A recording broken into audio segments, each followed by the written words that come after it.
Welcome everyone, it's the Crypto Lark and I'm here in Sydney, Australia at EdCon, and I'm very lucky to have the chance to talk with Wong from F2POOL. We're going to be discussing everything about what it takes to run a mining pool. Welcome. Yeah, thank you. It's my pleasure to come here in Sydney. It's the first time I come here in Australia. Yeah, actually Australia is 66 country I've been visited. So 66, yeah. Wow, you've got a lot more stamps in your passport than me. I'm around 30 or so countries, so that's very impressive. But I imagine your business takes you to a lot of countries. Yeah, flying around every day. It's not all it's cracked up to be, guys. You get a lot of frequent flyer miles, but it's hard on your sleeping and knowing what day it is and what time it is. Now, I want to get into running a mining pool because the mining pools are such an important part of the ecosystem in cryptocurrency mining, right? So I want to start off by talking about Ethereum. So you've been mining Ethereum for a few years now, obviously, at F2POOL. So are you worried about Ethereum moving to proof of stake? That's actually, we are actually preparing for that. We have two partners in F2POOL, and actually we are trying different ways to how to make the transition more smoothly for Ethereum when they decide to go proof of stake. What do you think about the reduction from 3 Ethereum down to 2 Ethereum with the block reward? How has this affected F2POOL? It's mixed because we are PPS. So at to be very honest, at 5 PPS, after the change from 5 PPS to 3 PPS, the block fee and the block reward is basically remain the same. So we actually that's because later on we changed the fee rate a little bit, but at the moment of the change, the fee rate actually increased because given that you probably will have 5.2 per block, and we take that 0.2 as a PPS pool. Many Bitcoin pools is PPS plus, so the miners share the block fee. But since when the transition from 5 ETH to 3 ETH happened when we still PPS, pure PPS. So that means block reward on average from 5.2 to 3.2. That's basically higher, but later we have to lower the fee rate.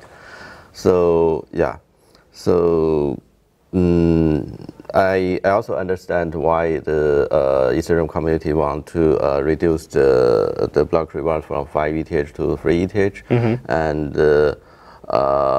we respect the decision, and but we need to make sure our miners, our users also feel okay for this decision. So we need to actively approach our miners. They ask that what they think, if they need anything, any help to like, because suddenly we take the fee, and but they must pay electricity, must of course take more risk. That's right. Miners certainly put a lot in terms of putting in the hardware and all these different things. Now, obviously, we're here at the Ethereum conference, but F2POOL, you do a lot more than Ethereum mining. In fact, you mine, what, about 40 different coins or something like this? Yes. So that's one of the fundamental difference of F2POOL, our pool, and other mining pools. So in the very beginning, we are multi-currency mining pool. We launched with BTC and LTC, and only 2 days later we added, because that was May 2013, we added Feathercoin and the CHN coin, that's very hot coins, back in May 2016. So later on, we started to add like proto shares, hunter coins, a lot of other things. Also, we do much mining. Namecoin, IXCoin, I0 coins, a lot of other coins. So slowly, all these coins, except the BTC, LTC, they die away. Yeah. But yeah, we started to add the newborn coins and delete those coins dying away. And we also introduced F2 Labs only for that coins with much more, you can either say innovative or you can say that probably less kind of less mainstream. Yeah. Yeah. And we also have another brand called d.tube, and it's only for Bitcoin. Letter V is like a fork, so it's only for Bitcoin forks. We have, like, if you take a look at d.tube, we have right now we have already deleted a lot of forks, but last November when the Bitcoin forks, like we had multiple forks. Yeah, basically we have coins this long. That's right. Now we've got a lot of different Bitcoin forks now. Some of the ones that have come out recently is a recent proof of work mining coins. We have, of course, we have Grin and we have Beam. Yes. So I mean, you're mining those. Yes. Are you mining Raven coin as well? Yes. So all the popular new mineable coins, you can find them on F2POOL. Yes.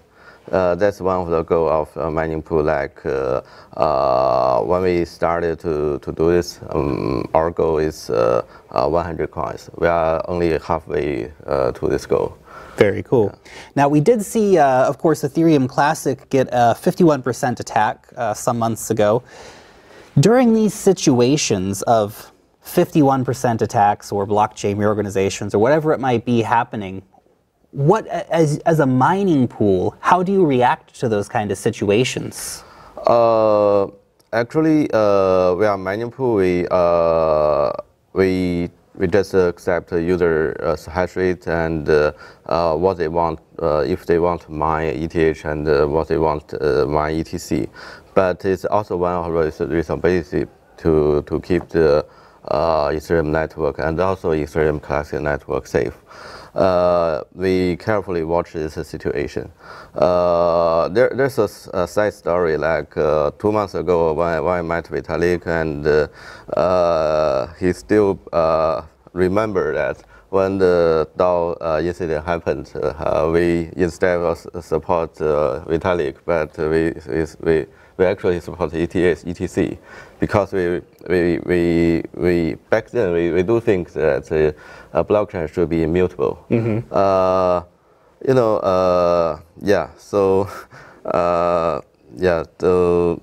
But it's look at most of the community, especially the developer community is not going to ETC. So that's later we change our decision. But even today, I still think the blockchain, such DAO event, when similar incident happened, probably that's kind of common.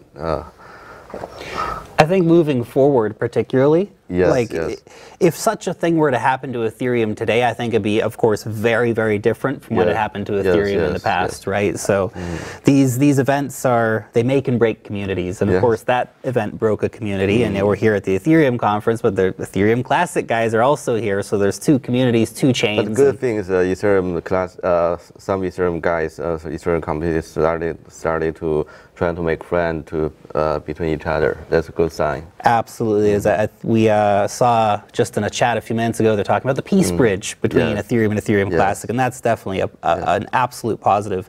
Now, in terms of mining profitability, I know you're running the mining pool, not necessarily the miners. I mean, do you also run a mining farm? I only mine Bitcoins between 2011, 2013, and later after that, since the ASIC age, I no longer mine myself. Just run the pool. Yeah, just a pool. We basically doesn't have any hash rate or on. Here and there we have some third-party smaller mining farm, but just basically only invest. We do not directly operate those mining farms. Okay. What about, I guess, Bitcoin mining? There's been a lot of talk about what the price is for breaking even, right? What's the lowest price it can go before, more miners need to start shutting off machines? And we did see this happen, famously in in China a few months ago, where maybe it's 6 months ago now, where when we dropped below 6,000, people were selling a lot of mining machines because or just throwing them away, get it to recycle, and because they weren't profitable anymore. Do you think that we might, well, I guess what is that kind of price right now for your average miner mining Bitcoin? What's the average price where if Bitcoin drops below a certain level, they're not making money anymore? That price varies because the difficulty changes every couple of weeks. And not just Bitcoin, but also, the altcoins also take the bigger and bigger pie. So let's say only Bitcoins, I think, yes, the price drop just makes miners' revenue lower, but there's miners with higher electricity costs and the miners with lower and even free electricity. So the higher cost miners always turn off first, and then after they turn off, the difficulty will slowly go down, and that makes the lower electric costs survive, and they have a higher margin. So there's a balance actually. Recently, we saw a story coming out of China about there's going to be a Bitcoin miner ban, so they don't want people mining Bitcoin in China anymore. Now, that story's that directive has been there for a while, but is there any worry about this kind of government crackdown on Bitcoin miners affecting, I guess, the profitability of the mining pool, or potentially affecting the network? There have been a bunch of crackdowns in the history. So I don't know how true this crackdown will be like, how it will be enforced. But many miners actually do have this in consideration already for a few years. So I think they'll be fine. And for the mining pool, we are also actively prepared for this. And I personally no longer living in China for a few years. We have an office in Beijing, and my other partners taking care of it. But for me, I actually trying to build another mining pool targeted only for the market outside of China. So the mining pool is expected to launch maybe in 2 months. Oh, very interesting. It'll be F2POOL.io. F2POOL.io, guys. So that's something to keep in mind. So that's really cool to see, the mining pool continuing to grow and the business continuing to expand outward. I think that's, of course, very, very, very important. And I think that, you hear it often people say, and I think you've got a good insight because you've been in the industry for a while, that, China controls Bitcoin. This is what you hear a lot of people say because there's a lot of miners in Bitcoin. What truth is there to that statement? Until last month, that's true, yeah. But, what happened is like Bitmain had been, many people hadn't recognized this, but since about 1 or 2 months ago, so Bitmain having the history basically. So after Bitmain is gone, I think it'll be a lot better for diversity. Yeah, there's basically we are international mining pool. We have an office existing one F2POOL.com. We started in Beijing. We started in China and we're based in Beijing, but. For me, I'm trying to make it more like international. We hire all the international people. Right now we have like 30 people working on F2POOL.io, and we have like 17 nationalities. So basically what we are trying to do is like trying to make this much more decentralized, neutral, and to make this not belong to any country, any single country, or any. We kind of still will be probably Asia centric, but we are also later when we have more confidence, we'll slowly to make it more like based on planet Earth. Very cool, very cool. The mining pool for planet Earth, F2POOL. I like it. Sure, yeah. Now, you've been in the industry for a long time. I always think it's super fascinating to speak with people who've been so involved in the industry for such a long time. So, F2POOL has been going since 2013, is that correct? Yes.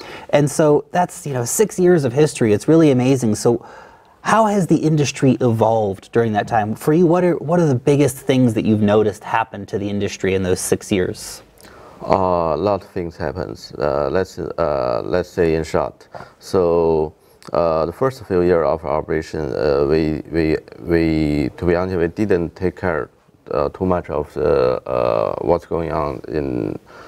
We do follow but Bitcoin community and crypto community in general is a lot smaller. So we started trying to get in touch with Bitcoin developers, core developers, and later Ethereum community, Vitalik, and many developers today they speaking there. So that was from like mid 2016, and we tried to organize the first inter-pool communication in summer 2016 when the Bitcoin scaling, Gavin proposed 20 megabytes increase in block size, and many other many pools didn't care about it in China, at least back then. But we were the first one in China that to actually we said no to Gavin. Because back then I think the 20 megabyte probably too high and too risky. But later when we trying to communicate with core developers and other mining pool direct operators, we think that and after so many stories, so actually today I think if we initially agreed 20 megabytes, that's probably not a so bad idea. Yeah, maybe not. It's always easy to look back on history and go, was that the right decision? Anyway, very, very interesting chat. Thank you so much for taking some time out of your busy conference schedule to come and chat a little bit about F2POOL's doing. And for anyone who wants more information, or if you're a home miner and you want to get hooked into the F2POOL, there will be a link down below. Thank you so much. Thank you so much.